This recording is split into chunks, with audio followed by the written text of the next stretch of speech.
Merry and Pippin are one of the main reasons why the Siege of Gondor wasn't a more evil day. My name is Belmont. I like to talk about Lord of the Rings and compare the books to the movies. And in the movies, we see these two people play very integral roles, but in the books, it's a bit different.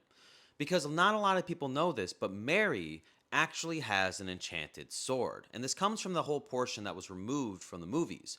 The Tom Bombadil story in the Barrow-wights, where there he finds an enchanted blade, or Tom does, and gives it to him, without realizing that this blade has been enchanted to actually do damage to the Witch King of Angmar.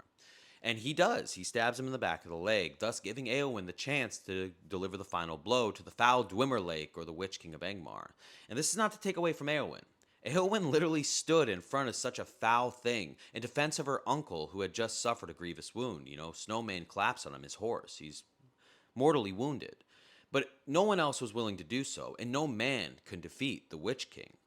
Pippin, though, had a very different role to play, and not as one as direct, because certain things are going on here. Denethor is driven crazy after finding, certain things out, like not only with Boromir, but witnessing Faramir be injured from the Black Breath.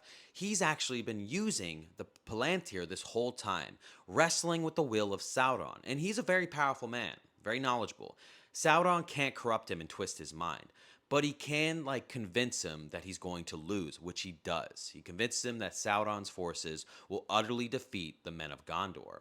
And rather than suffer this loss and be enslaved, as he says in the book, Denethor chooses to go to the Roth Dinan where the last kings are laid to burn Faramir himself like the kings of old, which is heinous in itself and something the West would never do. And there's a parallel here showing this idea of the faithful versus the Kingsmen, which I won't get into right now.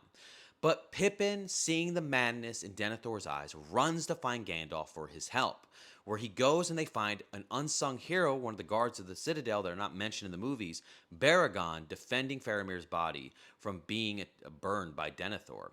And it's a pretty grievous thing to do because they draw blood within the Roth Dinan, a very sacred place. And Baragon has to deal with this later, which you find out at the end of the book.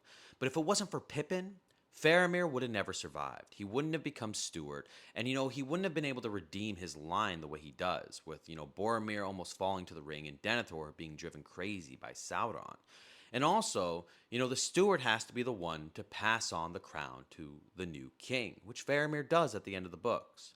But my favorite thing is Faramir would have never ended up with Eowyn if not for Merry and Pippin, and thus saved the city from the influence of Sauron from within and corrupting the very heart of it.